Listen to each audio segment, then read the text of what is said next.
to Scrollin', a podcast about the Elder Scrolls Online. I'm Ket, and this is episode number 8.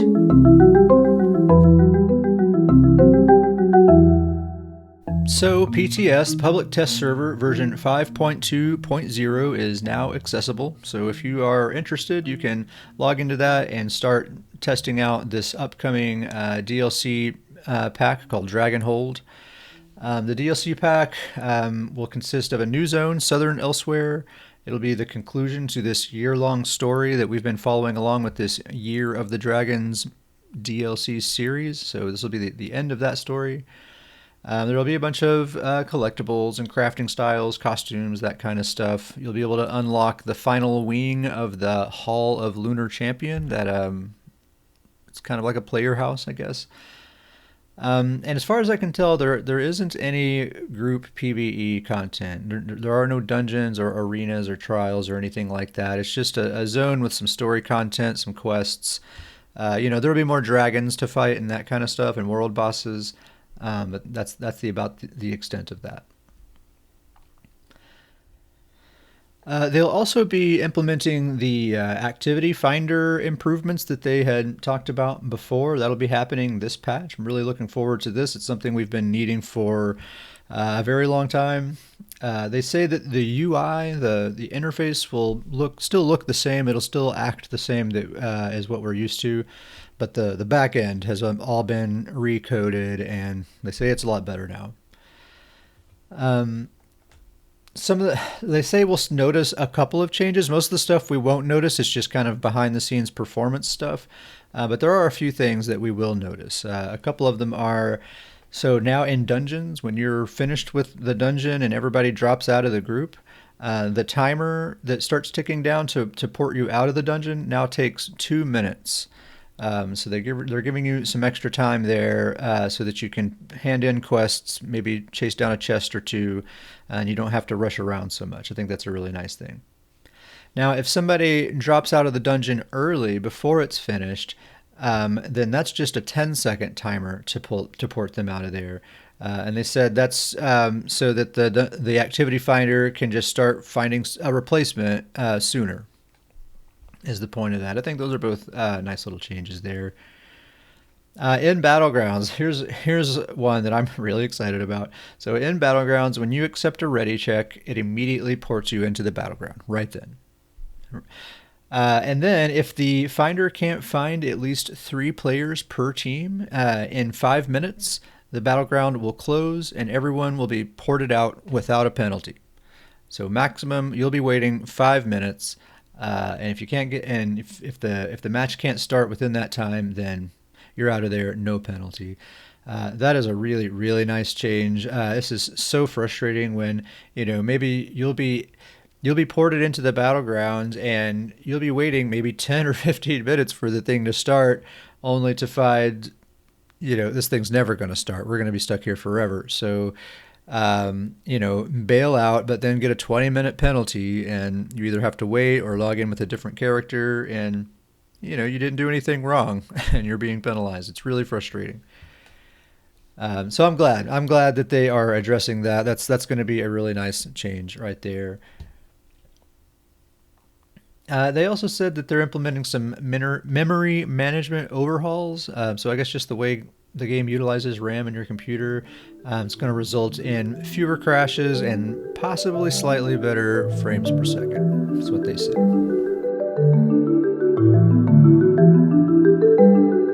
Okay, now we're getting to the good stuff. There's 6 new armor sets, 3 overland dropped sets, and 3 crafted sets. And I think most of these are looking pretty nice. I'm actually looking forward to trying out I think just about all of these. So let's start with the overland sets. The first one is a light armor set, Marauder's Haste. It gives you Magicka Recovery, Max Magicka Recovery.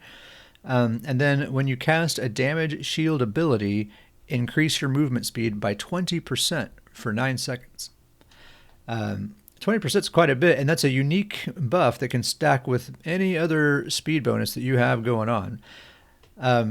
And just to give you an idea, when you're sprinting, that's 40%. That's an increase of movement speed by 40%. Plus, if you have Major Expedition, which most builds in PvP do, that's another 30%, so you're up to 70% then. Now, if you're wearing this set and you cast a damage shield, that's another 20%. So you right there are at 90% of the speed cap.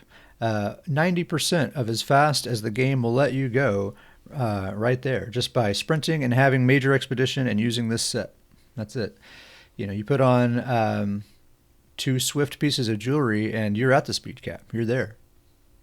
I think it's pretty nice giving Magicka builds the option to be highly movable, really fast. I like that, and I'll, it's very common for Magicka characters to use damage shields in PvP.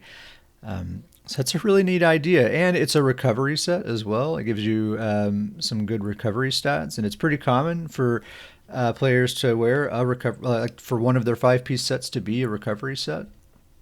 So this could just count as your recovery set, and you're getting that nice speed boost from it as well. I think that's a really good idea. And it can work off of any damage shield, so that opens it up to pretty much anybody. The next one here is a medium armor set, Dragon Guard Elite. You get weapon critical, weapon damage, and stamina recovery.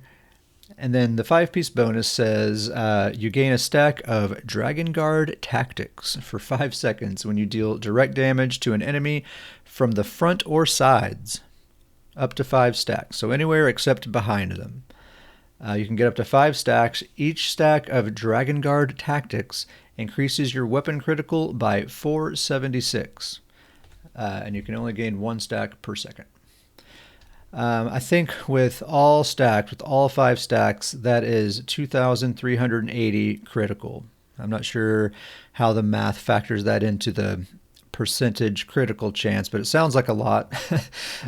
Sounds like a lot of crit there. I think that, could be a decent, just kind of easy to get go-to DPS set. Maybe not OP, but it would definitely get the job done. If you're just maybe a new player or someone who just doesn't feel like grinding out a bunch of difficult content to get the BIS gear, maybe you can just get a set of Hunding's Rage and this set here, and maybe that would be good enough, to do vet dungeons and stuff. Seems all right. Seems fine, yeah. This is probably the least exciting one of the bunch. It's not bad at all. It's just maybe these others, as we'll see, all of these are really cool sets. This is probably maybe the least exciting as far as I'm concerned anyway. And then the heavy overland set is called Essential Defender. You get max stamina, max health, and max magicka. So you get all 3 max stats. And then the 5-piece, dealing direct damage with a non-heavy attack, grants you 1 persistent stack of Essentials duty, up to 10 stacks. I think persistent stack means it stays with you for the full duration of combat. As long as you're in combat, you keep the stack and it doesn't expire.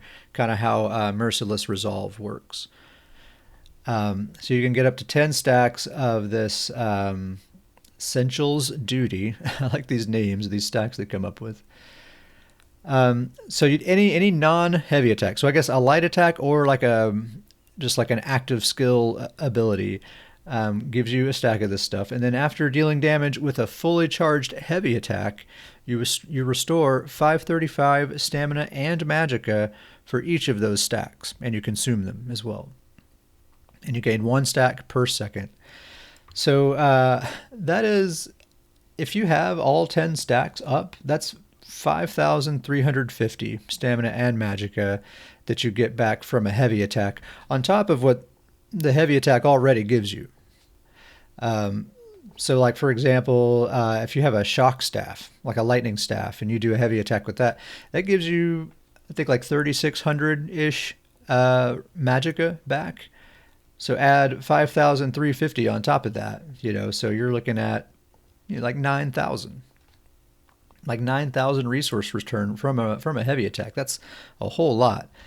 I like the idea of the set because it basically makes your heavy attacks be the entire source of your sustain, and you can just kind of forget about sustain otherwise. I imagine you could put together a build with this basically being your sustain set, And then you just dump everything you have into damage. All your glyphs damage, use the Warrior Mundus, you know, all the damage you can get. And then once your main resource bar, gosh, I can't talk. Once your main resource bar is drained, then just fire off a heavy attack. You're basically full again, and then you're back in the fight.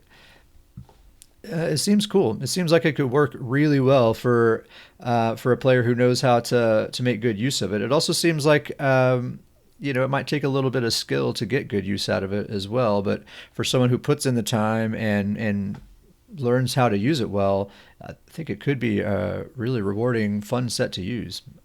It's interesting. I may check that out. I might try that out on a build or two. I don't know. We'll see.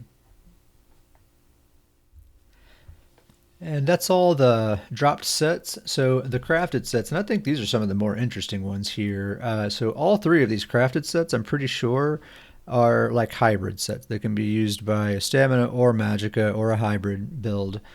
So the first one here is Ancient Dragon Guard. And they made a note here saying that this set is basically locked behind a quest. The set is unavailable until the Dragon Guard headquarters is sufficiently restored. So I'm guessing there's a quest or a sequence of quests you need to complete before you have access to this area, and then you'll be able to get to the crafting station. I don't know. I could maybe see some players finding that annoying, but I think that's kind of neat. Like, hey, you have to do the content, all right? If you want this thing, you have to play this content we made. So you get max health. The 3-piece bonus, you get weapon and spell damage. For the 4-piece, you get weapon and spell critical. And then for the 5-piece, you gain 300 weapon and spell damage while your health is over 50%. And you gain 3460 physical and spell resistance while your health is below 50%. It's a really cool set. So, I mean, I guess it could be useful in PvE, but to me, I mean, this is absolutely a great PvP set. So while you're above half health, it's basically Julianos or Hunding's Rage. More or less. Then when you're below 50% health, you lose that big damage buff and it turns into a resistance buff, which is what you need at that time. The only downside is, you're getting that resistance buff, but you're losing all that weapon or spell damage, which means your healing will be that much weaker because it doesn't have that much stats backing it up. But I think you'd probably still be coming out ahead just with that nice. That's a pretty fat resistance bonus to get there. I absolutely expect lots and lots of people to be trying this thing out. It seems really nice, especially in no CP. In a build, you have to choose. You basically get to choose 2 out of 3. You have damage, you have sustain, and you have defensiveness. And most of the time, there's only room to fit 2 of those things for the most part into a build, and you just have to do without the other. But this set here kind of lets you have all 3. You have damage and defense in one set, and then just throw a recovery set into the mix, and you're good to go. You have it all. I don't know. It seems good. It seems like it could be OP if it didn't have that 50% where it turns into one thing and then it's another thing. I don't know. It makes it seem fair. And it's not like an astronomical amount of damage that it's giving you. It's kind of, in line with Julianos or Hunding's Rage, which is like the baseline, I would say. And I like that it has a line of health as well. It's kind of hard to get as much health as you want to have, especially in non-CP PvP. Sometimes it's difficult to get a good amount of health without sacrificing your other stats too much. So I think this is a really, really good looking PvP set. I fully expect people to be using this, and I'm definitely going to be trying it out. I mean, it's crafted, and I have a ton of mats, so there's nothing to lose by just crafting it and trying it and see how it goes. I think it's probably going to go well. The next one is Daring Corsair. So you get 129 stamina recovery, 129 magicka recovery. The 4-piece bonus gives you weapon and spell critical. And then the 5-piece, reduce the cost of your weapon abilities by 10%, magicka or stamina. And then after casting a weapon ability, gain minor heroism for 8 seconds. and that can happen every 8 seconds. So it's a yet another set that lets you basically have 100% uptime of minor heroism during combat. You just have to cast a weapon ability and it goes.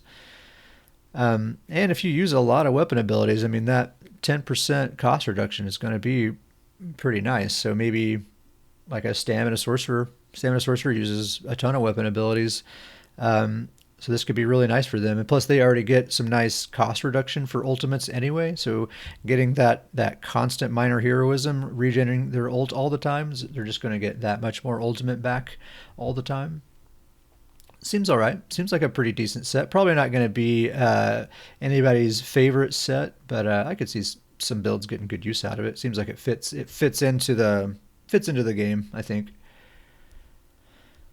All right, and then the last crafted set, New Moon Acolyte.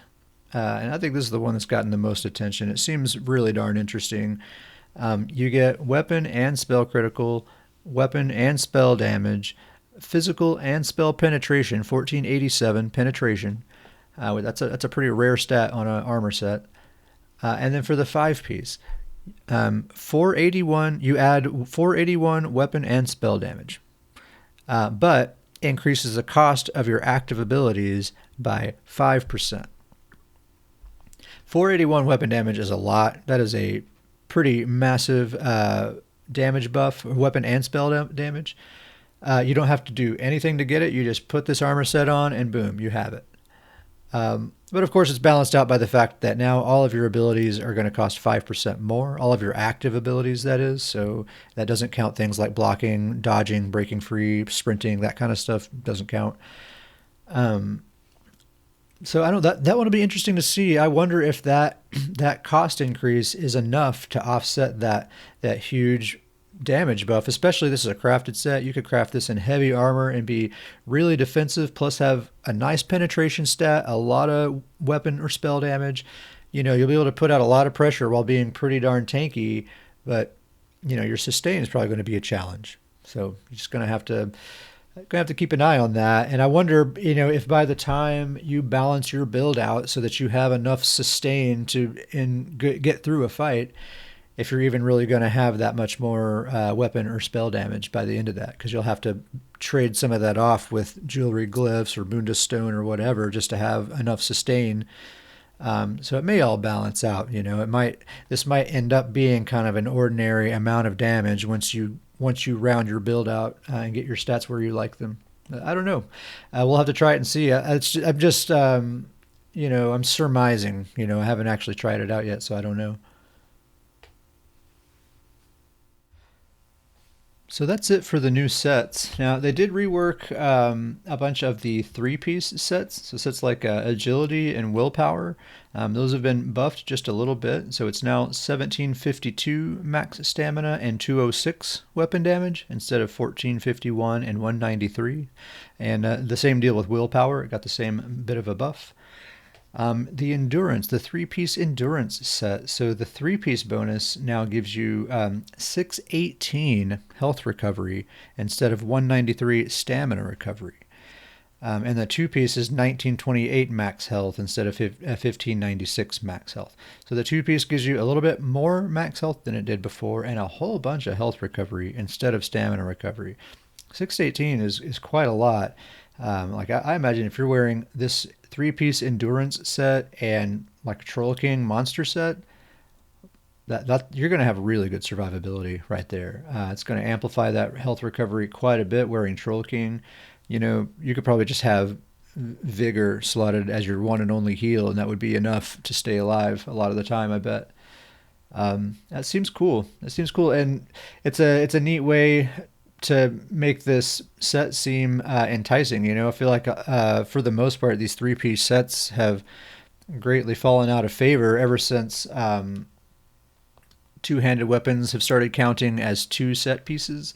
I feel like people have more or less stopped using these altogether, except for a handful of like niche builds. So the fact that they're buffing these up a little bit and kind of reworking them, I think people are going to start trying them out again. Some others were changed. I'm not going to get through the details of all of them, but just to read out their names in case you want to check them out. Blessing of Potentates got changed up a little bit. Eagle Eye, Grace of the Ancients, Vengeance Leash, Wrath of the Imperium. All those have been touched on a little bit. They were most of them, from what I can tell, they were either buffed a little bit or adjusted to fit some other kind of function. So if you use those, or if you've ever been interested in those, or if you think you might be, check those out. Look up the PTS notes and see what's going on those. I will put a link to the PTS patch notes in the description of the episode. And they did touch on some 5-piece sets as well. Most of them were just like bug fixes, but there were a couple of actual adjustments that are worth talking about. So the Blood Moon set increases the light attack damage bonus of this set to 55%, up from 30%, and then reduce the cooldown to 15 seconds instead of 18 seconds. It also says your melee light attacks no longer need to be critical damage in order to generate a stack. So basically, they just buffed that set quite a bit. This is a great set for werewolves, and as we'll see here in just a little bit, we'll talk about werewolves might be needing a little help. I mean, if I feel like they already need a little help, they might be needing a little more help. And the other one I wanted to talk about was Fortified Brass. They nerfed it just a little bit. The 5-piece bonus will now give you 3460 resistances instead of 5170. A bit of a nerf there. I'm not sure that was necessary. I didn't really see this set as being problematic or anything like that. But I guess they're in this whole standardization thing, so maybe it's just part of that. But I never really see people complaining about Fortified Brass. There's a bunch more sets that they touched on as far as 5-piece sets go, but like I said, most of them are bug fixes or very minor changes, and we got a lot to get through here, so for the sake of time, I'm just going to skip over those.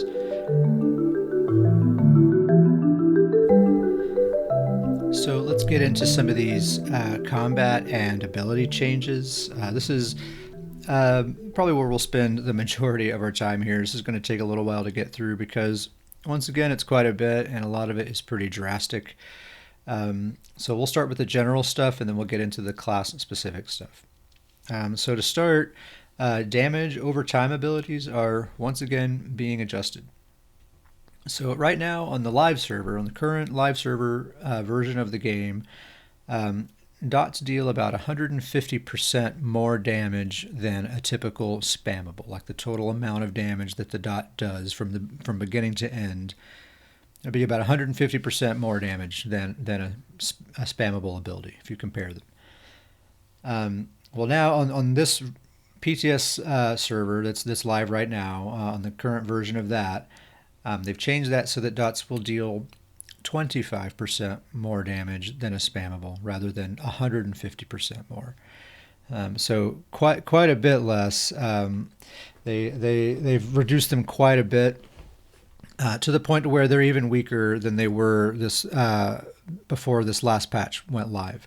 And of course we know dots were massively buffed this patch to the point in PvP where it really makes life kind of miserable. It really does. They're a lot to deal with, and if you don't have a cleanse slotted, sometimes it's just basically impossible to out heal all the dots ticking away on you.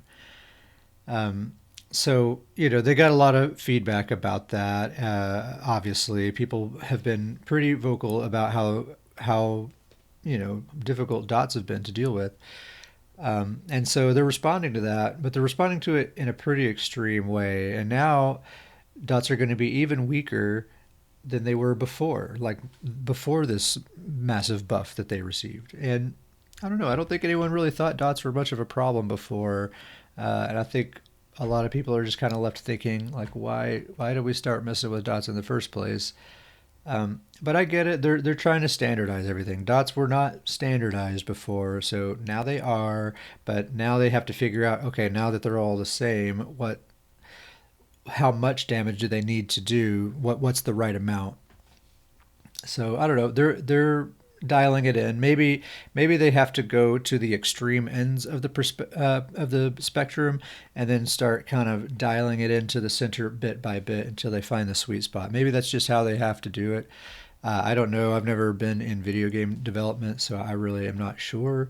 But that's a possible explanation that would make sense why we have these like drastic swings from one end of the spectrum to the other. Um, so also, AoE dots will now match the damage of single target dots.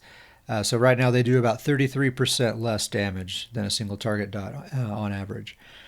So now AoE dots will match the damage of a single target dot, but they will cost 66% more. They're going to be way more expensive.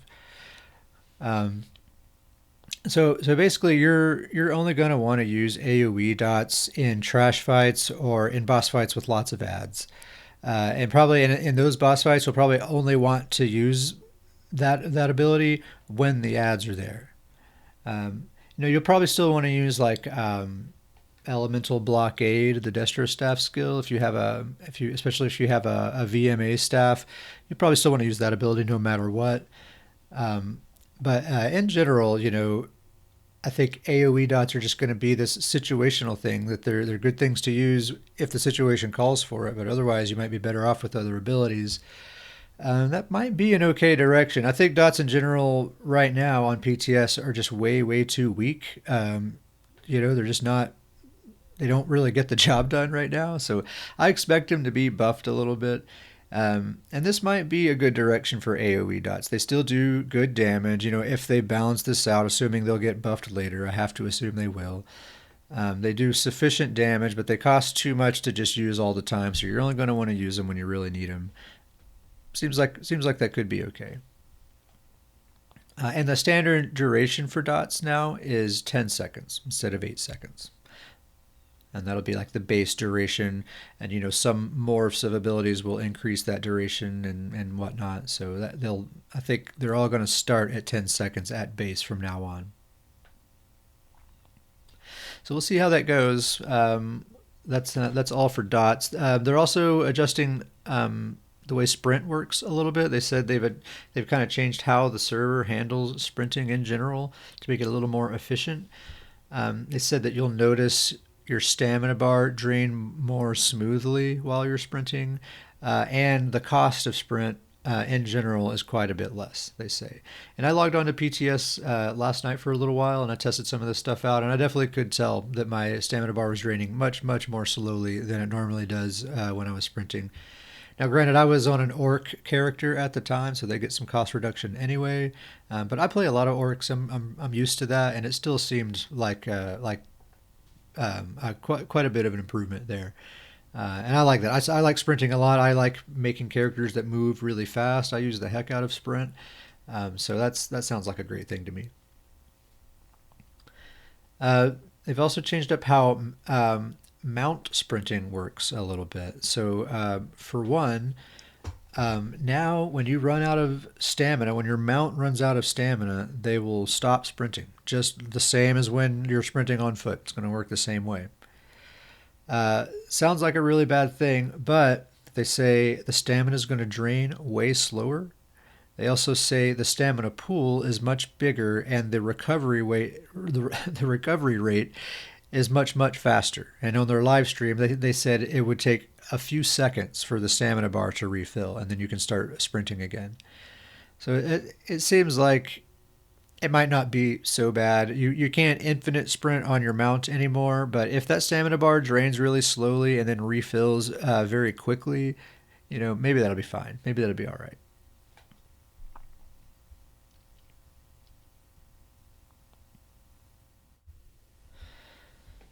So let's get into the class-specific stuff. I want to start with Dragon Knight. So Dragon Knight, of course, they have some dots. I'm not going to say every single dot that's being changed here because we just got done talking about, every dot in the game is being adjusted, basically getting heavily nerfed. So just assume that if it's a dot, it's getting that treatment. But for Dragon Knight, I am gonna talk about these for a minute because they're affected by this, I think, more than really anybody else. So Fiery Breath, of course, it gets a cost increase, and the damage over time is nerfed by 47%. And then Searing Strike also gets a cost increase, and its damage was nerfed by 60%, just like all the rest of dots.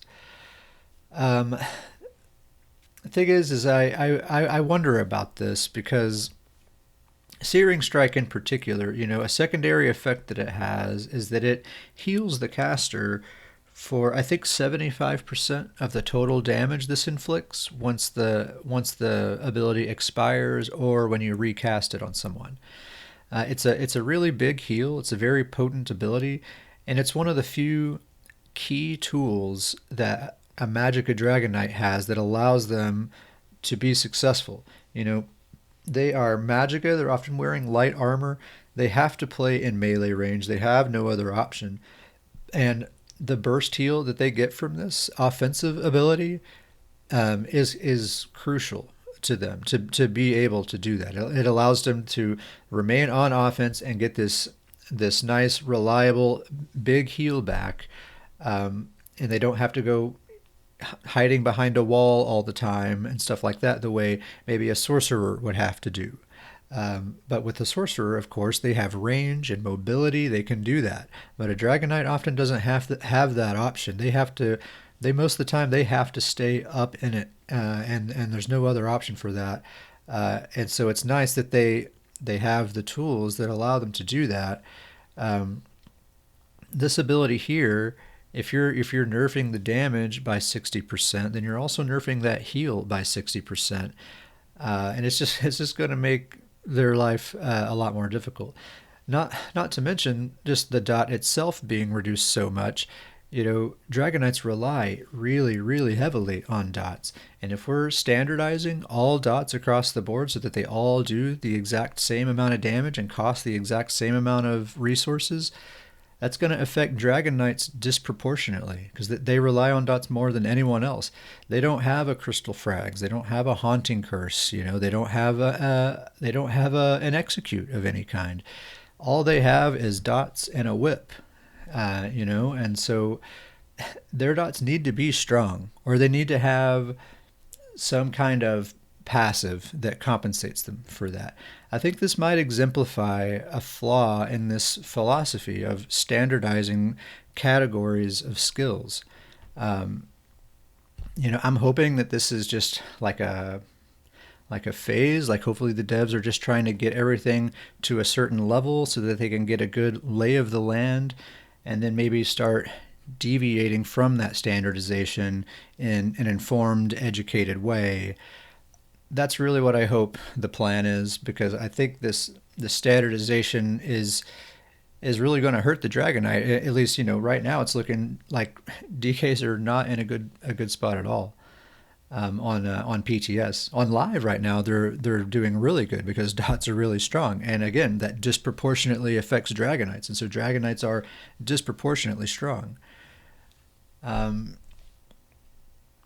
so I don't know what the solution is. If everything must be standardized and they're like totally married to that idea, maybe maybe they could look at some of the DK passives to give that damage back to them that way.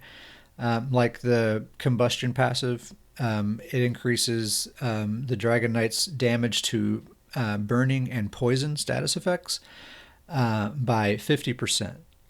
So maybe they could increase that. Maybe that it could increase the damage by 100%. So yeah, all dots are super weak, but Dragon Knight gets this super potent 100% increase to burning and poison damage, and maybe that's what it would take to put their damage back on par with other people. I'm just pulling arbitrary numbers out. I don't know if that's the right number or what, or if that's even the right solution. I'm just kind of tossing out ideas here, but it's clear that Dragon Knights are going to need something here. Like this current iteration of PTS is not going to fly for DKs at all. Um, so I'm not. I'll move on from that. I think that I really hope that that's something that they're talking about and are coming up with solutions for. I love Dragonite. I think it's a really well designed class, a really well balanced class. And when you see someone who's good with a Dragonite, like a good player who's really rocking with a Dragonite, you know that they are truly a good player. There's no cheese happening. Maybe this patch there is because dots are so strong. Maybe there's a little bit of cheese going on there. But typically, to be good with a Dragonite, you need to be a good player. And I like that about them. And if you put in the time and you learn how the class works and you get good with them, it's so rewarding because they are very powerful. And it would be a real shame to see them just kind of become not so great. So, moving on, molten weapons and morphs. So now all versions of this skill will give major sorcery and brutality. So you get your spell damage and weapon damage buffs from the base ability and all morphs. And then the igneous weapons morph increases the duration to 45 seconds instead of 35. Um, I don't think this is nearly enough to make Dragonites want to use this skill, to be honest. But this is just another part of the standardization that they're doing. And we'll see as we go. They're doing this to basically all skills that give these damage buffs. They're putting both damage buffs in all of those skills so that a stamina or a magicka build can use whatever version of that skill they want to use, and it's going to work for them. So I don't think they're necessarily trying to make this ability more enticing. They're just standardizing this specific category of skills, and that's just what they did. Dragonites do not use this skill, or at least not very many Dragonites use this skill because it's pretty expensive. It costs like 4,000 magicka, and basically all it does is gives you major sorcery or major brutality, and really nothing else. I mean, technically, it has secondary effects, so it gives those damage buffs to your allies as well. So that's something. But the thing is, your allies already have those buffs. Okay, they don't need you to give it to them. They already have it, and it doesn't stack. So that's useless. It's totally a waste. Um, and then and so you can choose a morph that either extends the duration of a spell or weapon damage buff that everybody already has, or you can choose a morph that increases the damage of your heavy attacks. And I just don't think anybody cares about that either. Uh, and it costs like 4,000 magicka. So really the only useful thing it does is it gives you weapon or spell damage, and it costs 4,000 magicka. It's really expensive. And let's compare it to another skill that's in the same category, like a self damage buff skill, the Betting Edge from the Warden. Uh, Gosh, let's enumerate the things that this skill does. It gives you your damage buff. It gives you your resource return, a really good one. It gives you a cleanse. It cleanses negative abilities. And it counts as a pet, so it activates all sorts of awesome passives that just make you more powerful. And it's free to cast. It's an instant cast. It's got it all, and it's free. It's an amazing skill. You compare that; it does all that stuff. Doesn't cost anything except a global cooldown to cast it. You compare that to molten weapons. It's like, what gives, man? Like, what in the world? It does all of that, and it's free. Molten Weapons does one of those things, and it costs 4,000 magicka. It seems outrageous. So I hope they come back to the skill at some point and make it cool. Do something more with it. I mean, I feel like at the very least make it free to cast minimum. I feel like even that wouldn't be enough to make people want to slot it because still it's just doing one thing that it's giving you a damage buff that you can get from other sources. Um, so yeah, I think this skill could use some more attention for sure. But moving on, so Stone Fist. So this is another ability that's another Dragonite ability that really doesn't get used all that much. I do see some people using it sometimes, but Most Dragonites would rather use Fossilize, I think, for their CC ability. The range on this doesn't really matter to a DK because they have to fight up close anyway. And if you're fighting up close and you want to stun somebody, why not use Fossilize, right? So it's been basically reinvented. So Stonefist is now a stamina-based spammable ability, and it deals physical damage. And it now has a 15-meter range instead of 28. So there you go. It deals 66% more damage, but no more bonus damage to targets that are stunned. No longer does that. And then I'm just going to quote them here. This ability no longer stuns the target outright, but instead applies a stack of stagger to the enemy. After 5 stacks, the enemy will be stunned by the next Stonefist cast at them, including from other Dragon Knights. So basically they can be stunned after every 5 attacks from this ability, then they can be stunned, rather than it just being an instant stun like it was before. But remember, the stun isn't really the point of this ability now. This is a spammable damage ability. A stun is just kind of a secondary effect. So I think a lot of people are kind of laughing at this change, like how in the world can I rely on a stun that I have to attack someone 5 times first before I can do it? I don't think that's the idea. I think it's just going to be like this sort of secondary thing that just kind of happens in the background.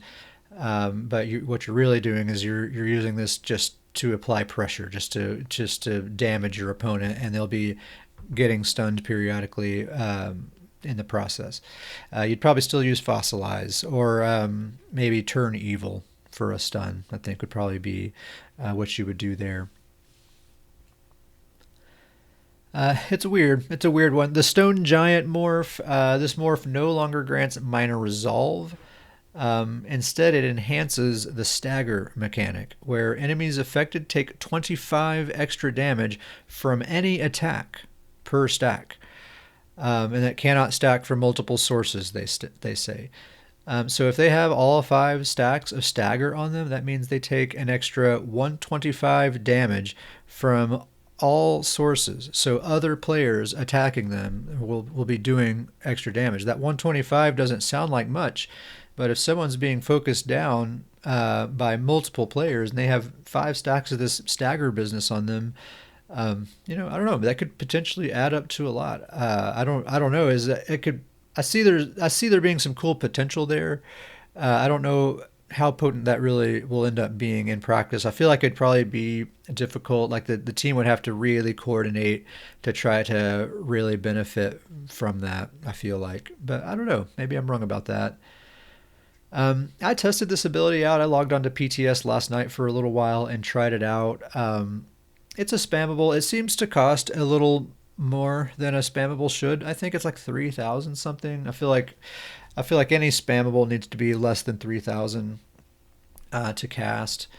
I feel like the animation is pretty weak. You can barely see the projectile at all. All I could really see is like a trail of dust kind of coming out of my hand. That's really all it looks like. It's very dull looking, honestly. And the audio effect is also really dull. It's just kind of this weak sounding thud. I imagine if you're like in a trial or in a battlegrounds with like a lot of stuff going on, a lot of sound effects happening, you're probably not even going to hear it at all, most likely. So it really doesn't feel very fun to use to me. It seems effective. I think they need to bring the cost down, and I think they need to rethink this stagger mechanic as well. I think honestly, off balance might even be better than stunning them, because with the stun, it's going to be hard to predict when that stun's going to happen. I feel like most of the time, and you might be giving your enemy CC immunity when you really don't want to a lot of the time. So I feel like taking that stun away and making it be off balance or some other thing, come up with some other idea. I don't know. I think having that be a stun is probably a bad idea. And I would really like them to rework the animation and the audio effect. I don't really care for it. But so the Obsidian Shard morph is still a healer focused ability, and they increase the healing by 3.3%. and it now deals fire damage instead of magic damage and heals 2 friendly targets instead of 1. So I think it's cool that they're trying to do something different with this skill. Like I was saying, it's not a very widely used skill, so there's not a lot to lose by trying to do something different with it.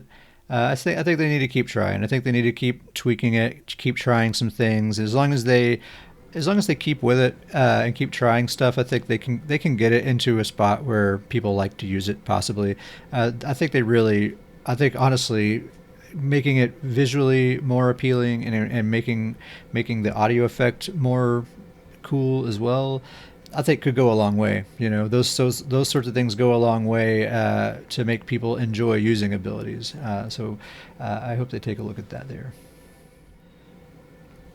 So let's move on to Nightblade. They actually didn't get much drastic changes other than the damage over time nerfs that everybody's getting. They're no exception. But they did get a few adjustments. Summon Shade is going to do about 42% less damage. Drain Power. This ability and its morphs will now grant Major Brutality and Sorcery at base. So all versions of this skill will give you both damage types. And then the Power Extraction, the Stamina Morph, it now reduces enemies' spell damage as well as weapon damage. So a little bit of a PvP buff there. Soul Tether, so now heals for half the damage dealt upon the initial hit. So it already gave you a heal over time, and now it gives you probably about a 5k burst heal or so up front, in addition to the heal over time, plus it still stuns as well. So just a little bit of a buff to that ability there. And that's kind of all for Nightblade, honestly. Like I said, not much change for them except the dots. So let's just move on to Sorcerer. Unstable Familiar reduced the damage by 17%. Man, the pets are just getting nerf after nerf. They also increased the cost of the special active ability to 4,500 instead of 2,808. Massive cost increase. Man, pets are not looking good at all these days.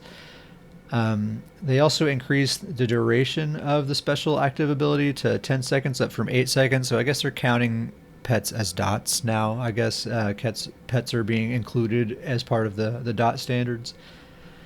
And then the base cost of summoning these abilities, they say, has been streamlined to 3510. I'm not sure what streamlined means. So the Unstable Clan Fear morph, that damage now scales off of your max stamina rather than magicka. So you heard that right. It is a stamina pet.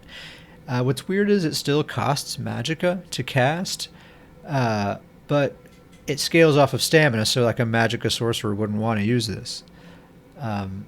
It's an odd choice. It's interesting. This is part of their stated goal of improving class identity. A stamina pet. It's an interesting idea. I don't have a ton of insights to this just because I've never enjoyed playing with pets. I do play a sorcerer. It's one of my favorite characters, but I never use pets. I don't like using them. So it looks like pets are in really bad shape in general right now. So I don't know if any sorcerer is going to want to use them, stamina or magicka. I don't know. But it's a cool idea to give stamina sorcerers the option to use this. I think they should make it cost stamina, though. I feel like Stamsork's magicka pool is already spread pretty thin, especially in PvP. If you're using Streak and you're probably using Dark Deal, you might be using Surge. These things all cost magicka. So I feel like if they're going to make a stamina pet, make it cost stamina. That's what would make sense to me. It's an interesting one. If anyone has any insights to share about that, I haven't seen much discussion about this on the forums or anything like that. So I really don't know how people are feeling about this, to be quite honest. So feel free to share your thoughts with me, catsparrowhawk@gmail.com, and I'll, if I like it, maybe I'll read your thoughts on my next episode.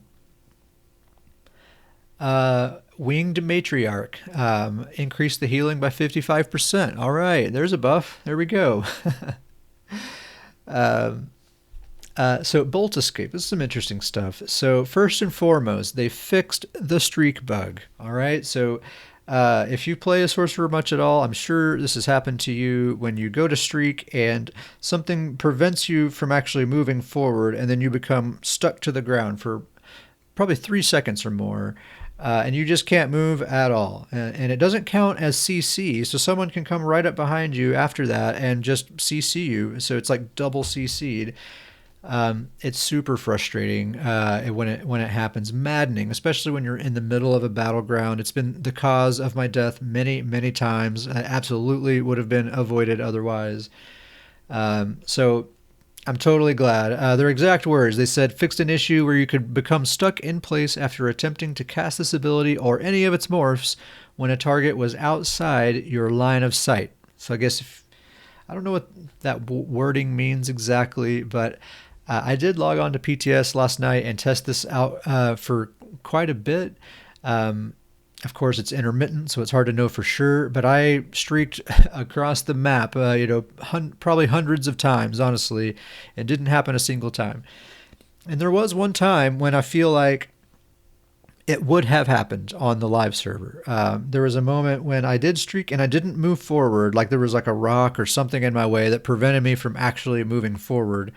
But I didn't become stuck. I could still move, and it immediately refunded the magicka cost for it as well. And that's another thing they say here: the fatigue from this ability and its morphs now only apply if you successfully teleport 1 meter or more, instead of just when you activate the ability. So if you cast streak and you don't actually streak, you don't actually move forward. No longer do you get stuck to the ground, and you get refunded that magicka cost. I think that's really nice. Really nice. Okay, so they changed the way that the stun works for the base ability, but don't panic. I'm going to read this, but don't panic yet until we get to the morphs and we read all the way through everything, all right? It might not be as bad as it seems. So they say, Bolt Escape, this ability and the Ball of Lightning morph no longer stuns the targets in a 4 meter radius from your origin location. It instead stuns targets in a 6 meter radius at your final location. So you don't streak people in your path anymore. You don't stun them. I mean, instead, wherever you land, there's a 6 meter area on that spot, and in that area is where people get stunned. So quite a bit different there. Now the Ball of Lightning morph, the ball of lightning that you summon, it now lasts 3 seconds instead of 2 seconds. And the morph also adds 2 seconds of snare immunity and immobilization immunity after you teleport. It's kind of nice, actually. So yeah, that ball, it absorbs projectiles. So the idea is you're streaking away from people trying to get away, and that ball is going to absorb any projectiles or shooting at you. It just lasts a second longer now. Kind of nice. Plus, you get that nice snare and immobilization immunity. So that's a class built-in snare removal. On an ability that it makes sense, honestly, to use that on. You're probably using this ability to escape, to get out of trouble, and so snare and immobilization immunity in that situation is going to be very handy. So I like that, even though the way the stun works is a little bit different. I do kind of like that change to Ball of Lightning. And then Streak, all right, the Streak morph. This ability now creates a cone behind you after casting that damage and stuns enemies inside of it. The length is now 17 meters with a 40-degree arc. I'm not sure what those numbers mean, but I tried this out. I'll explain it here in a second. So yeah, a 17 by 40-degree arc, whatever, rather than being a 14 by 15-meter rectangle, the kind of area of effect that it hits. They say this means the ability will require more precise aiming when attempting to land on top of an enemy, but will require less precise aiming when attempting to cast near an enemy.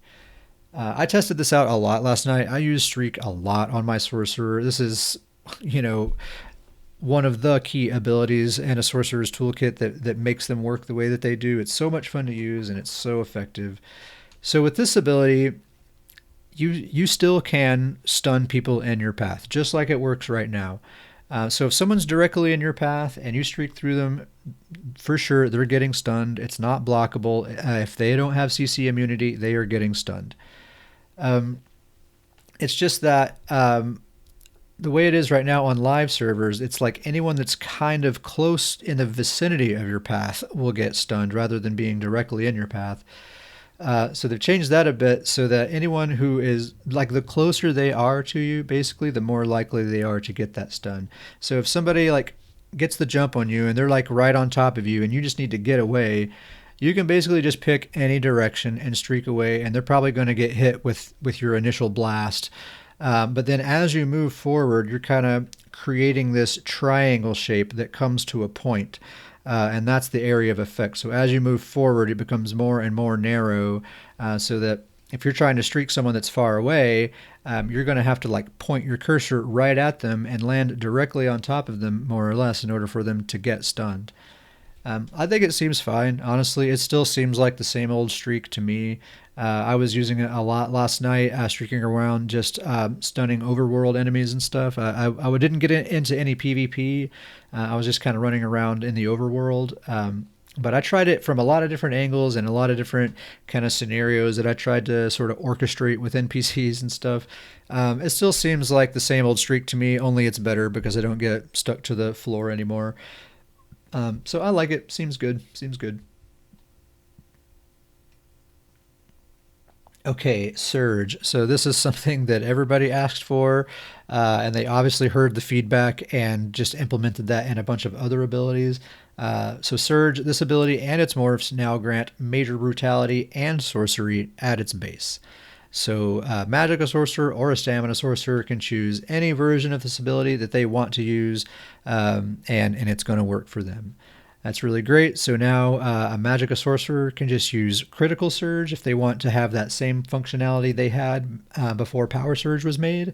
But then we still have excuse me, but we still have Power Surge, which is kind of a more healer-focused ability. So it's just an additional tool in the Sorcerer's Toolkit that they didn't have before, and now with this change, they haven't lost any of the functionality that they had before either. So really nice, really, really nice. And Bound Armaments, the morph of Bound Armor, is getting a bit of a rework, actually a total overhaul. And this isn't actually in the patch notes, but if you watch the live stream, they talked about this, and they basically just forgot to put it in the patch notes. But this is active on the PTS right now. You can test it out right now. So with the new Bound Armaments, your light and heavy attacks will summon a bound weapon for 10 seconds. It's the bound weapon is just like a small dagger that kind of appears above your head. It can stack up to 4 times, so basically you can summon up to 4 of these bound daggers. And then you can activate the ability a second time to fire however many daggers you have, and they hit in a 0.3 second interval. So you can fire less than 4 stacks if you want. Like if you only have 2 or 3 daggers, you can fire those if you want. I noticed that you cannot refresh the buff early if you have any stacks that you haven't fired yet. So if you have this ability early and say you hit somebody with a couple of light attacks and then they run away, and then you turn around and you're going to go fight somebody else, and maybe you want to recast this ability so that the buff is at its maximum duration before you get back into combat. Well, if you have those stacks still there, you're not going to be able to do that. You're going to have to fire those stacks off at somebody first, and then you can refresh the ability if you want to. So a little weird. I feel like that might be something that they adjust and make it so that you can just refresh it. If you just cast it with no target, that it'll just refresh. Seems like the way to go there. I tested this out. The damage seems to be about on par with Crystal Fragments if you have all 4 stacks. It depends on your character's stats, of course, but I just put together a basic build, and my character's stats I think had like 3,000 weapon damage fully buffed and like 30k stamina. And this was hitting for about 15k, a total of about 15k when I had all 4 stacks going. So really not bad damage.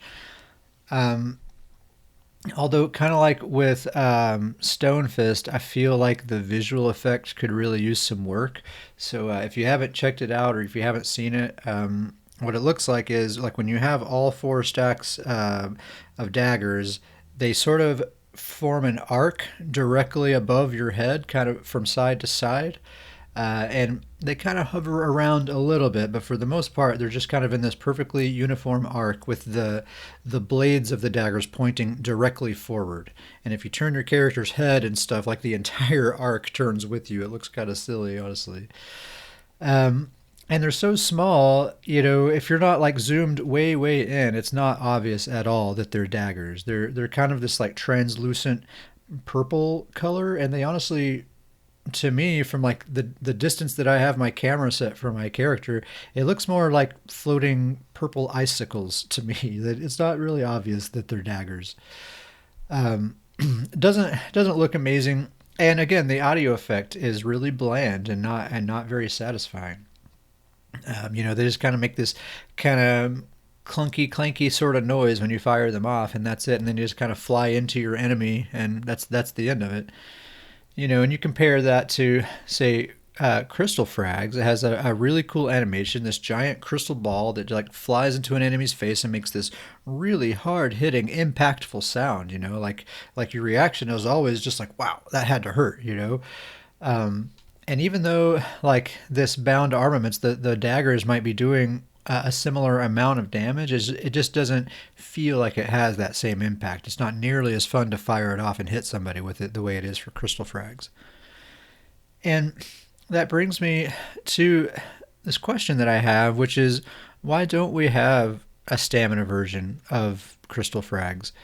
The base ability of crystal frags is, of course, called crystal shards, right? And then it has a morph that you've probably never heard of because nobody ever uses it. It's called Crystal Blast. It has a cast time, it stuns targets, and it has like an AOE blast area when it hits. The thing is, it's just that stun isn't enough of an enticement because most sorcerers are just going to use streak. That's what they're going to use for a stun. And it has this cast time. It doesn't have the instant proc mechanic the way Crystal Frags does. So literally every Sorc uses Crystal Frags. They don't use this Crystal Blast ability. It's just sitting there collecting dust, doing nothing. Why not turn it into the stamina version of Crystal Frags? When you compare other classes that have similar abilities that are in this same category, like basically this delayed burst kind of ability, look at Nightblade's Grim Focus. It has a Magicka and Stamina morph. Templar's Backlash has a Stamina and Magicka morph. Warden's Shulks, Stamina and Magicka morph. Blastbones has a Stamina and Magicka morph. Literally every skill in the game that's in this category follows that template. There's a Stamina and Magicka version of them. Crystal Fragments is the odd one out, and it doesn't make sense because it has this unused morph, this Crystal Blast morph that nobody's using. It's just sitting there. Rather than put all this time and effort and add new assets and new animations trying to rework bound armaments, why not just make a stamina crystal frags? It seems like the obvious thing to do. And then make bound armaments a defensive focused ability, the way the base ability is. It seems to be the clear thing to do here, and it's really perplexing to me why they don't do that. And it's also the obvious thing that will make every stab Sorc happy, I think. I feel like if you just came out and said, hey, Crystal Blast is now the Stamina Crystal Frags, no one's going to complain about that. You're going to get nothing but praise for that change. Whereas with the new bound armaments, as far as I can tell, it's nothing but criticism. Why not just do the obvious thing? I feel like that's the no-brainer. I'm perplexed by that. It really is strange. I hope that they consider that at some point. I mean, it's so obvious. There's no way it hasn't been discussed internally. I mean, probably many times. I really would like to know the reasoning behind not doing it, because there's no way it hasn't come up. It's just way too obvious. So it's curious. I don't know. But at any rate, I guess that's all there is to Sorcerer, all I really wanted to talk about, so I'm just going to move on. So let's talk about Templar. First of all, the piercing javelin. This one's a little bit of a bummer, but I knew it was coming just because they've been doing this to all of these ranged CC abilities. The range has been reduced to 22 meters instead of 28. And they say they're doing that to make it fall into line with scattershot, and fiery grip, and other similar abilities. But it says the javelin and its morphs now ignore the target's physical and spell resistance. So that's kind of interesting. It doesn't do a ton of damage, but the fact that it ignores all resistance, actually is probably going to do an okay amount of damage compared to other skills that do observe resistance.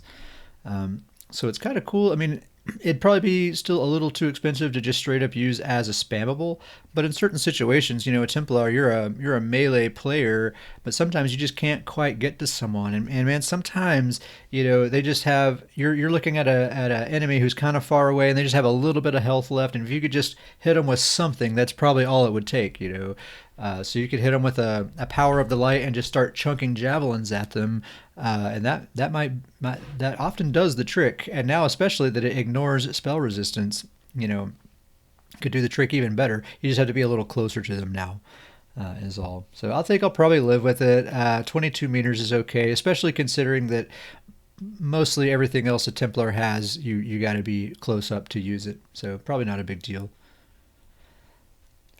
Puncturing strikes are just getting adjusted a little bit. So it now snares the closest enemy hit by 40% every time it deals damage, so as soon as you hit them with it, rather than snaring them by 70% just on the final hit. So I think you're going to have an easier time just landing those hits, because as soon as you touch somebody with it, it's going to slow them down. You're going to have just an easier time keeping them in that cone area of effect. Just because they're not going to be able to move out of the way nearly as easily, and you don't have to wait until that final hit for them to get slowed down. They're not being slowed down by as much, but they are being slowed down immediately. I think that's going to help a lot. Sometimes it really can be difficult to get all 4 hits of jabs to land, but when you do, man, it's a lot of damage. So that's cool. That's good. I think that's a good change right there. They also say that puncturing strikes is now properly considered direct damage attacks rather than a hybrid of direct damage and damage over time. And that's actually kind of a buff as well, because the fact that jabs is kind of multiple different damage types. It's direct damage, it's damage over time, it's also AoE damage. So it gets mitigated by a lot of different things. There are certain things that mitigate dots. There are certain things that mitigate direct damage. There are certain things that mitigate AoE damage. And so even though puncturing strikes does do a lot of damage, sometimes it's being kind of double and triple mitigated. So this is, I think, just going to help jabs just do a little bit more damage, because it's not going to be unfairly mitigated, at least not as much. So that's cool. Seems like a good thing. They also said they updated the visual effect to better sync up with its attacks. And I tested this out last night, and it's true. You really can see it. Like the little jab, jab, jab noise that it makes when you hit people with it. It really does seem to line up perfectly with the visual animation as well. I don't know if that really is going to help anything functionally. I don't know. Maybe not. But I do appreciate it. It's a nice little touch that just helps it feel that much better for sure. Backlash. This ability and its morph's final explosion can now critically strike, and they say "boom, baby" in the notes here, which has been kind of the thing that everyone on the forums and stuff has been kind of making fun of. You'll see "boom, baby" at the end of many posts. It's kind of funny. The concern I've seen here is that Backlash kind of already crits, right? It's tallying up the damage of everything that you do after you cast it, and then it explodes for a percentage of that damage once it expires. And so presumably a lot of that damage that you do to them while that's being tallied up is crit, right? It is critting already. So some people have said that, it's kind of like it's double critting in a lot of ways, and it already hits for so much, especially the stamina morph, power of the light. Man, you can get some really, really big tooltips on that. Even without critting, it can hit 20k easy.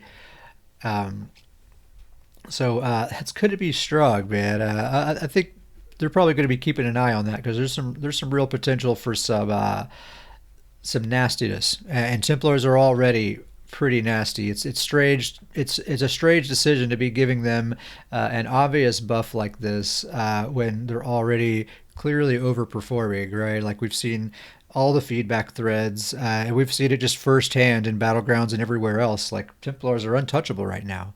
They're reigning supreme. At least on par with a Magicka sorcerer, I would say, at the very least. Both of them are really, really strong. So it's a non-decision, especially since this is already such a super powerful ability, whether it's critting or not, and the fact that they're already performing so strongly, Templars in general, just a non-decision.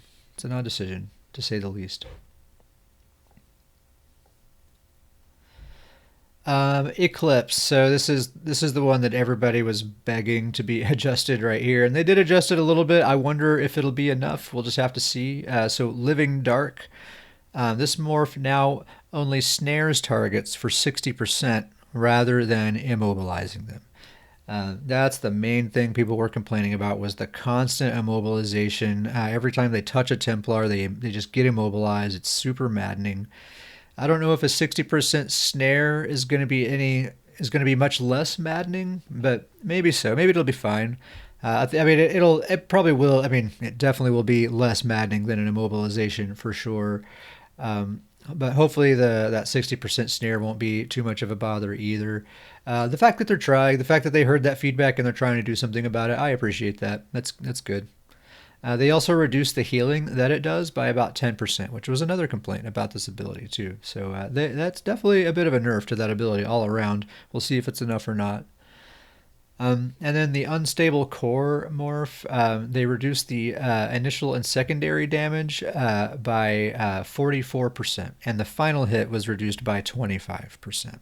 It still does all the different stages of CC, that's all still there, but the damage that it does is less. So still a bit of a nerf. Again, we'll see if it's enough or not. We'll just have to test it out and see what we think and provide the feedback. Okay, moving on with Warden. To start off with, we'll talk about the Betty Netch. So, like other similar abilities, this ability and its morphs now grant major brutality and sorcery at the base. So all versions of the ability give both damage buffs. But the base ability no longer restores magicka while it's active. That's gone. But it does now remove one negative effect from you every 5 seconds. And it also removes it upon your initial cast as well. So you can still just spam it over and over and over again, just like you always have. If you just want to remove, one negative effect after another, you can still do that. But if you don't do that, it's going to be doing it automatically every 5 seconds as long as the ability is active. I think that's a really nice buff. They reduce the duration to 19 seconds instead of 22 seconds on the base ability. But then the morphs increase that duration. So then the Blue Betty gives you the magicka restore functionality back. And then they reduce the total duration to 25 seconds instead of 27 seconds. No big deal there. And then the Bull Netch, the Green Netch, same exact thing. It gives you the stamina recovery, and then the duration is 25 seconds. Massive buff. It's still free to cast. It's still an instant cast. We made the comparison between this ability and Molten Armaments earlier. It seems kind of ridiculous when you make that comparison, when you see all the things that this does and the fact that it doesn't cost anything to do. It's downright outrageous, honestly. It's a great skill. I mean, this seems like an awesome buff. I mean, I have a Warden. My Warden's absolutely going to be benefiting from this, and I'm going to be enjoying it, absolutely. It's not like I'm unhappy about this change. It's just that, man, it just makes certain other skills seem ridiculous in comparison. I like this. I think this is fine. Totally keep it the way it is. Just look at those other skills and just make them comparable, I think is what needs to happen there. So dive's been reworked a little bit. So they say they reduced the damage of these abilities by 10% and increased the cost to 2,700 instead of 2,430. That is a bummer because one thing about dive, not many people use it, but it actually does do a good amount of damage. And that was kind of one of the things that did entice a few people to use it. That was one of the things. It's like, well, it actually deals a bit more damage than a lot of other spammables. It's going to do a little less now and cost a little more, so it's probably going to be more in alignment with other spammables. And then they added a new functionality. If you are at least 12 meters from your target when you deal damage with dive, then you will set them off balance. And then the cutting dive morph. This morph no longer reduces the cost of the ability beyond the standard stamina cost. It now applies a bleed to targets for 7 seconds if they are off balance, and that can stack up to 7 times. So you can have a 7 stack of bleeds on targets. So if you're 12 or more meters away, you hit them with a cutting dive, they're immediately set off balance, and then if you keep spamming it on them, they get up to a 7 stack of bleed damage ticking on them. I haven't tried this myself, but I've seen players give feedback that the bleed damage doesn't actually seem to amount to very much at all. But it's an interesting take on this ability, and I think what sub assault is like a 20-meter range. Is that right? So you have to be 12 meters away to get the off balance. So you basically want to be between 12 and 20 meters away from your target to kind of get all the benefits that your class can give. It's an interesting change. I don't know. I don't know about it. They're clearly trying to make class abilities more enticing. They want the players to slot more class abilities and less generic abilities, and we'll see with some of the changes they're making to weapon abilities and stuff. It seems to reinforce that idea. So this is their idea for this on how to do it. Honestly, the off balance thing there seems like it would make more sense on the Stone Fist change they made to the Stam DK ability. Seems like it'd make a little more sense there, but hey, let's try it. Let's see how it goes. I'm up for it. So Swarm, this is an interesting thing. So these abilities now apply minor vulnerability to the target for the duration of the dot. That gives the target extra 8% damage taken from all sources.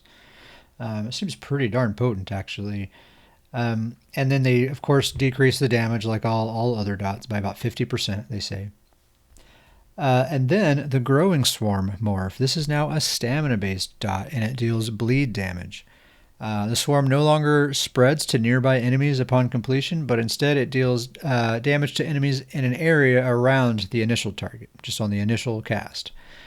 And the damage it'll deal to the nearby enemies is about 25% of what it will deal to the primary target there, they say. So that's cool. A stamina swarm. I think that's pretty cool. There's not a lot of class single target stamina dots, I don't think. I'm trying to think of some. I don't know if there are any. So that's pretty cool. That's a pretty cool thing. I think Wardens are going to be happy about that. And that'll probably synergize pretty nicely because it has a long range. And they have this, sort of kind of buff to the cutting dive. They can use those two things in combination and have a pretty good ranged game going on there. Seems like a bow warden it might be more viable than ever with that there. It's a cool idea. It's just if dots get buffed beyond what they are right now on PTS, because as it is right now, it's like, yeah, cool. Stamina morph of swarm is cool and all, but dots all suck right now, so I don't want to use any dots. So if we buff dots up a little bit, then that'll be a lot more exciting for sure. Arctic Wind. So they've basically reverted this ability back to what it used to be. They say this ability and its morph have regained the original function of Arctic Blast, and they deal frost damage in a 6-meter radius around the caster while the heal over time persists. And the damage scales with your max magicka and spell damage to prevent compounded power for tanks, they say. So it's meant for magicka wardens specifically. The Arctic Blast morph, I feel like I'm the only person in the world that's a little upset by this because I actually like this skill as it is right now. But It's no longer going to be the way it is now. They say it no longer converts the ability into a projectile stun. Instead, the ability has inherited Permafrost's old functionality. We haven't talked about Permafrost yet, but we will here in a second.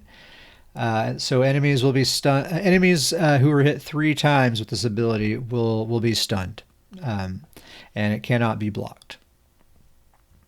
It's a bummer. I like Arctic Blast. I like the way it is right now with the projectile stun. I know a lot of people don't like it, but I like the fact that it's an instant CC and it gives me a nice little burst heal at the same time. So if maybe someone's trying to gank me or something, the first thing I want to do is CC them to get them off my back, and that same action gives me a nice little health return as well at the same time. So I'm already on the road to recovering from that gank attempt while I'm getting the person off of me for a second. So I really like the way it is right now.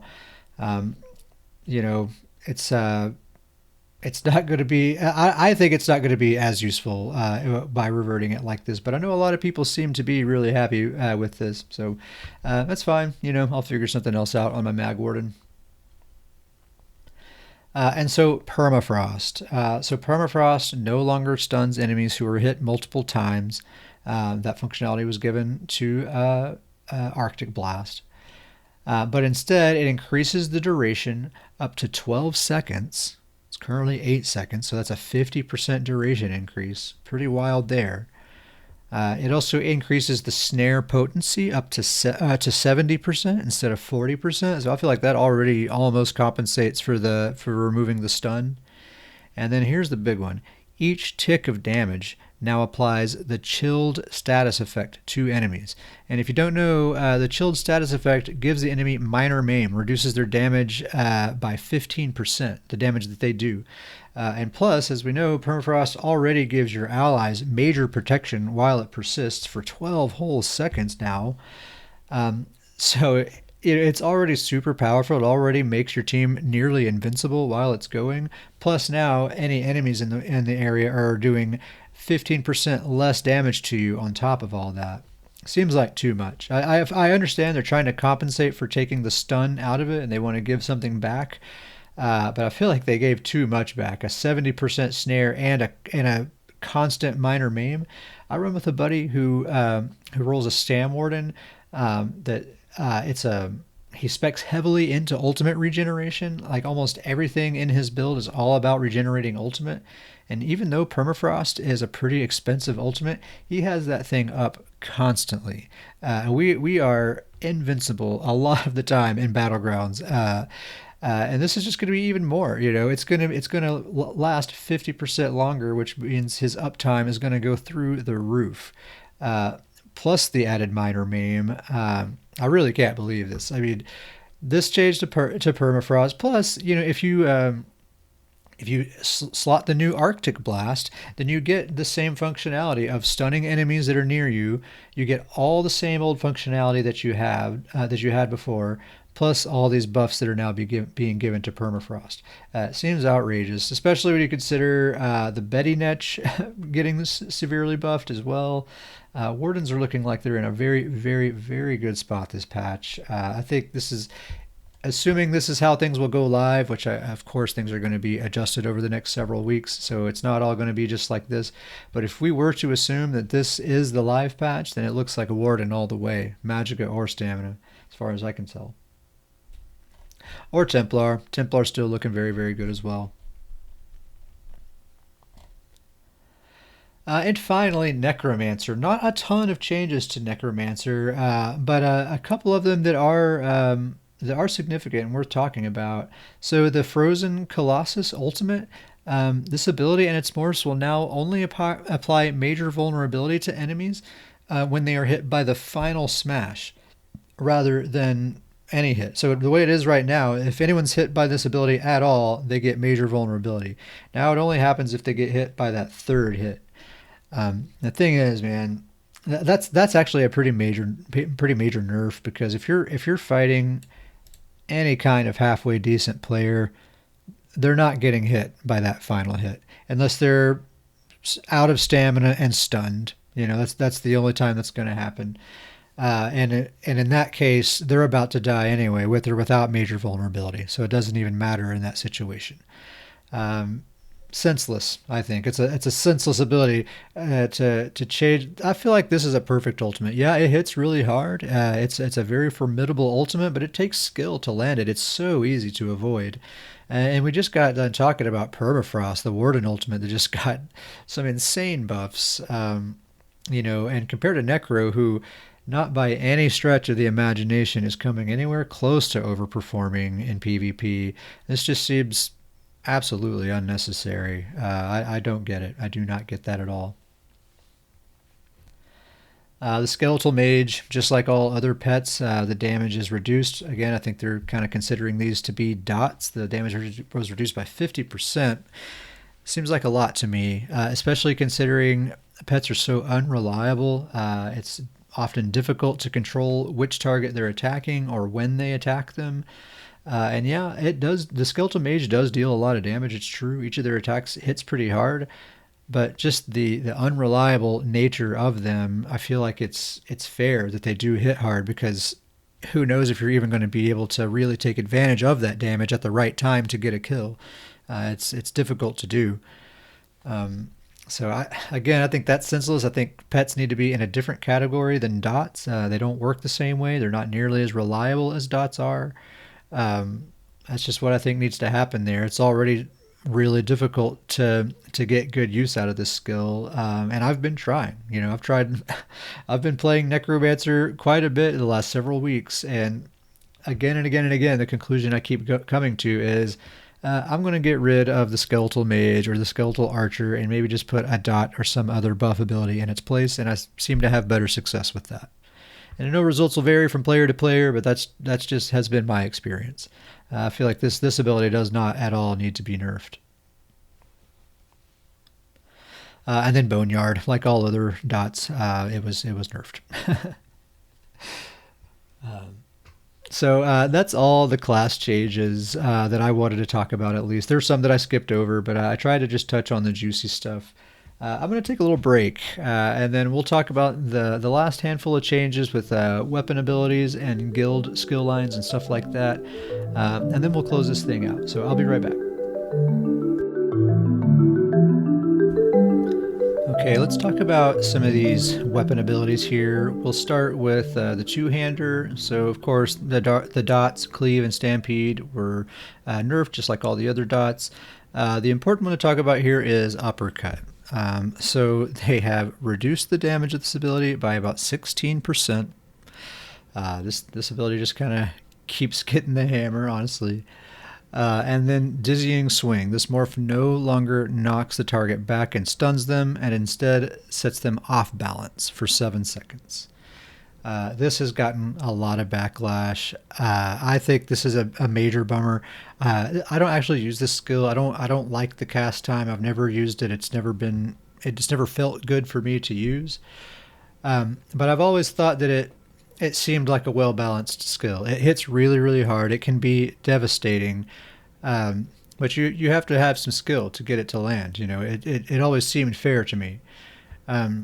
Honestly, the old version of Dizzying Swing, before they started toying with reducing cast times and all that sort of stuff, back multiple patches ago, before they ever started messing with it, I thought it was perfect. It was a little difficult to land, but then when you did land it, it hits like a truck. It's so satisfying. It's a very rewarding play style, and it's one that a lot of players really enjoy. And it's true, Dizzying Swing has started seeing a lot of use recently, this patch. It's mostly because a lot of people are wanting to use Onslaught. A lot of people are equipping a two-hander because they want to use Onslaught. And Dizzying Swing is just a perfect companion for Onslaught. You stun them with Dizzy, and then they're a sitting duck for that big crack in the skull with Onslaught. But Dizzy itself isn't the problem. I mean, I think Onslaught is a bit of a problem, and that absolutely needs to be reworked. It's difficult to understand why Dizzy is getting the attention here and not Onslaught. I don't know. It seems like that's the problem. A lot of people are unhappy about this, and understandably so. So it's not just an ability. It's really an entire play style that people have gotten used to and have really enjoyed. Is that just absolutely being taken away? And it's a real bummer. It really is a bummer. Like I said, I don't use the skill. It's not going to directly affect me, but it seems unnecessary for a skill that I've always thought seems fair, and I've been wrecked with it before, no question. But it's those times were my own fault, I think, most of the time, honestly. And I've learned since then, and I've learned how to avoid it. It's easy to see when they're winding that thing up and they're about to hit you in the face with it. Just step out of the way or block it. It's pretty easy to avoid. I feel like they should have never started adjusting this skill. We should wind it back to before they ever started adjusting cast times and just put it back to the way it used to be. And it was perfect then, I think. One hand and shield, not a ton going on there. Just bug fixes mostly. Mostly all that's happening there. Dual wield, mostly just changing some numbers. Flurry does 8% less damage. Twin slashes, just like all dots, 63% less damage. Blade cloak, 10%, or I'm sorry, blade cloak lasts 10 seconds now instead of 8 seconds. Got a cost increase, 32% damage reduction. So just nerf. It lasts 2 additional seconds. So there we go. There's your buff. 2 extra seconds on Blade Cloak. But otherwise, dual wield just saw a few nerfs there.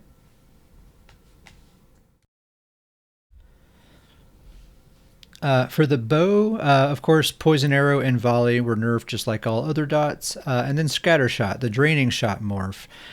So this morph no longer knocks targets back when you hit them. Instead, it reduces their movement speed by 60%, and it still kicks a heal back to you when you hit somebody with it. The Magnum Shot morph is still the same, hasn't changed at all. It still knocks targets back. You just don't get that heal back. So if you want to use a morph that heals you, you're not going to get the stun. It's just going to snare them. And if you want to stun somebody, it's not going to heal you. And it seems like they've made a decision that stuns and heals should not be on the same skill across the board, is what it looks like. Well, except for, I guess, instant stuns is what I should say. Instant stuns. I was going to say Arctic Blast heals and stuns, but it stuns after hitting them 3 times. So there you go. Yeah, I guess they just don't like that. It's a bummer for me because, like I said, just like with the current version of Arctic Blast, I like Draining Shot because it gets somebody off my back and it starts the process of me recovering from an attack. I really like that. It's not going to be really an option anymore, but that's okay. I'm sure we'll survive. Destro Staff, just dot nerfs is the only thing there. Wall of Elements and Destructive Reach do less damage now. Soul Trap in the Soul Magic skill line, damage reduced by 50% there. Let's talk about Werewolf. So Infectious Claws. This ability and its morphs now immediately apply the diseased status effect to enemies hit, and they do disease damage rather than a hybrid of physical and disease damage. Sounds good, but decreased the damage per tick of these abilities by approximately 60%. So yeah, big nerf. The Claws of Life morph. This morph now heals for 100% of the damage caused instead of 50%. So that sounds like, well, that's a lot more healing, but this will result in an overall reduction since the base damage has been reduced. So yeah, 100% of 60% less damage. So it's less healing too. And then the Werewolf transformation, Werewolf Berserker morph, decreased the damage per tick of the bleed applied from this morph by about 48%. I basically have the same response to this that I have when we were talking about the Dragon Knight. This is more of this dot standardization that is affecting werewolves disproportionately.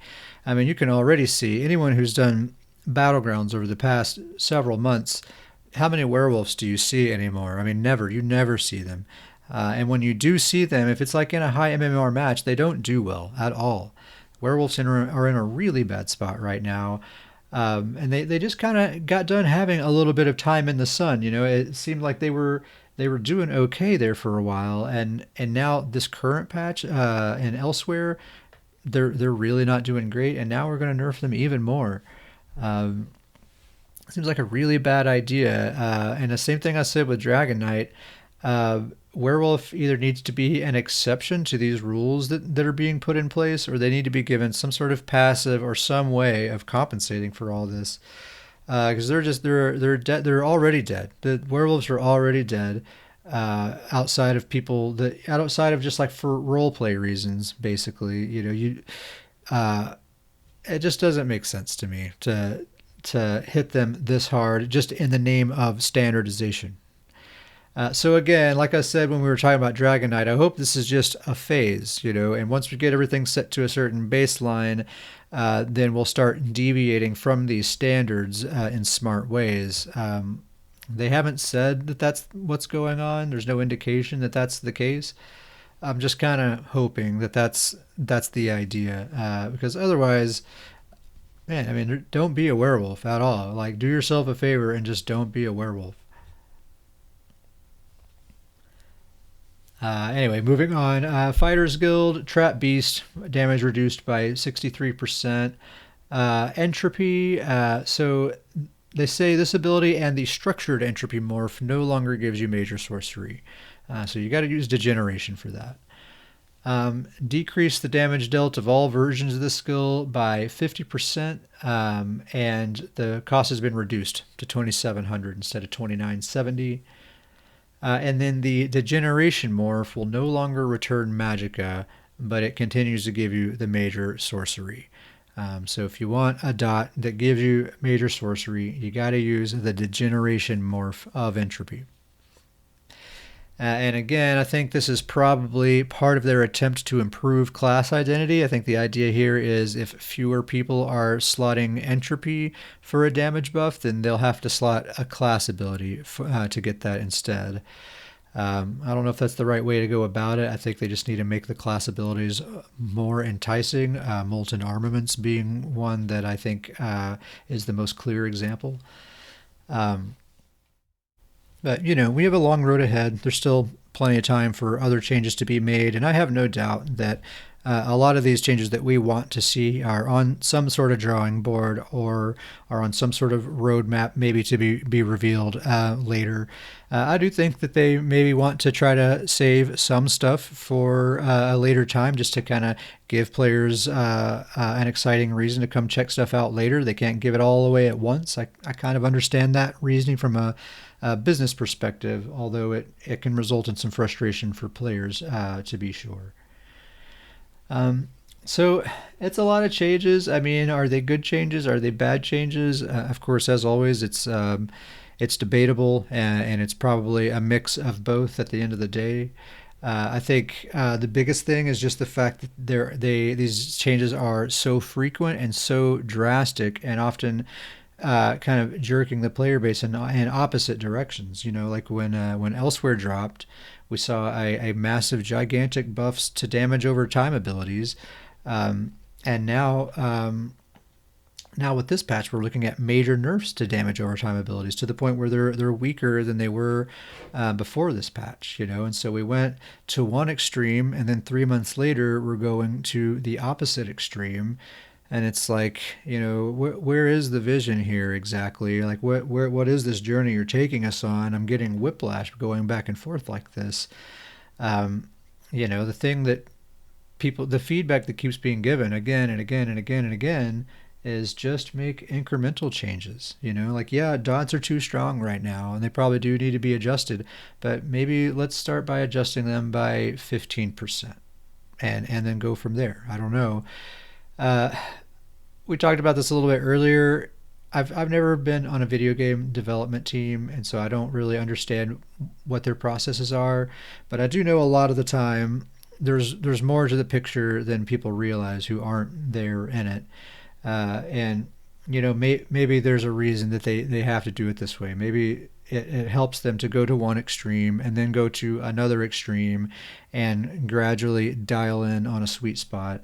I'm just kind of taking guesses here, just trying to explain in some way why this might be how it goes down.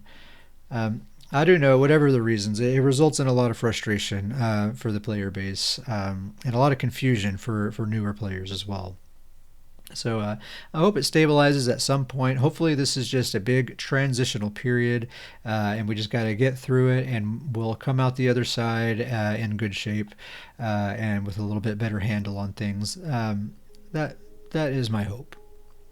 Uh, so anyway, feel free to share your thoughts with me. You can email me at ketsparrowhawk@gmail.com, and you can also hit me up on Twitter at ketsparrowhawk. For now, I think I'm going to get out of here. So until next time, take care, and I'll see you again.